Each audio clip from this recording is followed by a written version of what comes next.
me the opportunity to speak. And I want to thank all of you as individuals and as the communities you represent for coming today and showing your support for this important cause.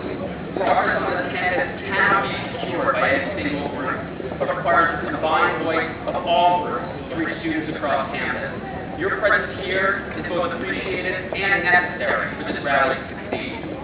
There's a lot of anger and frustration here today, and rightly so. The administration has not done nearly enough to deal with issues of violence against women on campus. Cornell has become adept at prosecuting student drug and alcohol use, but can't seem to get its act together to punish perpetrators and put an end to this epidemic. And just yesterday, President Gordon rejected a student assembly proposal to allow women on campus to protect themselves with pepper spray, which is in accordance with state law. Their lack of courage to disappoint and enrage us all. But we aren't here just to talk about what the administration ought to be doing, as long as that list may be. And this is not simply a one-off response to recent events on this campus. We have come together today to build a sustainable coalition, spanning the diversity of our community, to make it clear that sexism, racism, homophobia and transphobia, bigotry and violence have no place at Cornell. Not here, not anywhere, not now, not ever. Why am I standing here speaking to you? I'm not a woman, and I can never understand what it is like to be harassed because of what I am. I'm not gay, and I can never understand what it is like to be hated because of who I love.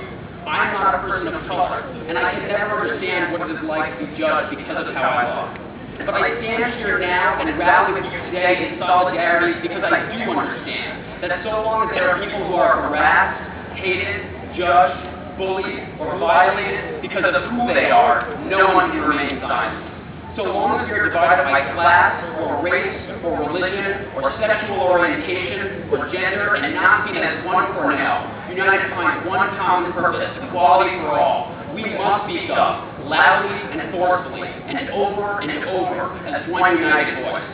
The passion and energy that I see in each of you has the potential to do great things if you keep it going. This rally must be the start of a movement that pushes for real and tangible change in the climate of this campus. And you can make it happen. But how? Many of us have seen this build over years, not just the past few weeks. We have heard story after story or unfortunately experienced firsthand the horrors that are possible when an administration does not act and a student body remains silent. But no longer. If I leave you with one message today, it is that you can make a difference. Begin serious conversations about violence, bias, and hate with your friends, and student organizations you belong to, and in your communities and with professors and advisors. Tell them about the girl who walked back from the library each night, alone and in the dark, quietly hoping that those shadows were just a dream.